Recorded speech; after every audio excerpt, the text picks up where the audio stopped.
After just 2 weeks of play, Marvel has locked in the win in our cross-divisional matchups. Just how bad are things looking for DC?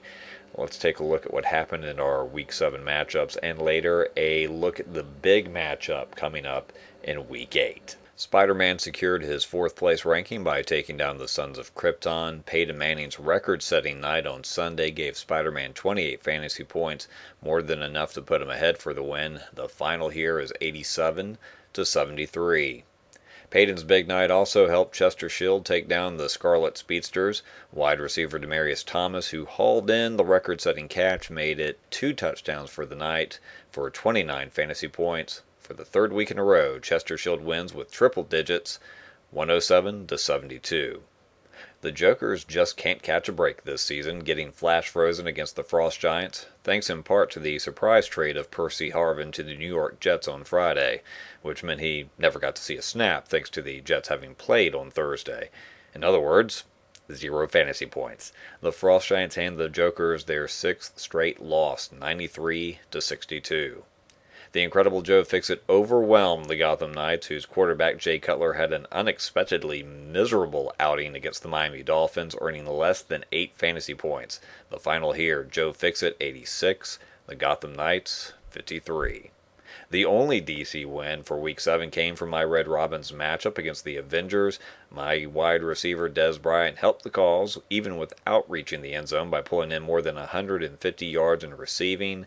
Red Robin wins it 100-64.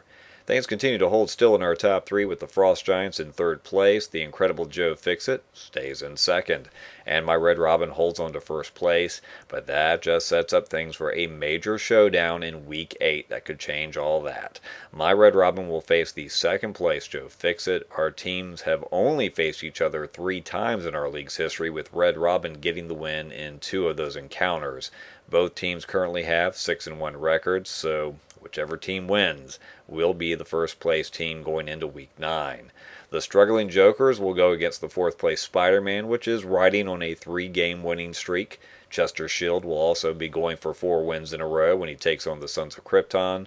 The Frost Giants will go against the Gotham Knights, and the Scarlet Speedsters and Avengers will meet, both trying to avoid a 2-game losing streak.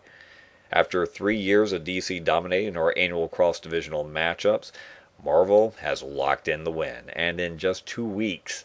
At this point, it's not a question if Marvel will outdo DC, but by how many games. After Week 2, Marvel leads 8-2. That means Nick, the only person predicting a DC victory, has already been eliminated from our prediction contest.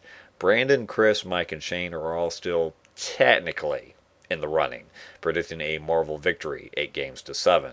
But for any of them to win, they'd need DC to win every matchup in Week 8. And that's just not looking very likely going by our recent games. That means Jeffrey, Liam, Stefan, and I are probably going to have the closest predictions, having guessed Marvel winning 9-6. For the 8 remaining predictions in the running, we will need a tiebreaker. Each of us will be asked to predict how many combined points we think will result from the Week 8 matchup between my Red Robin and the incredible Joe Fixit.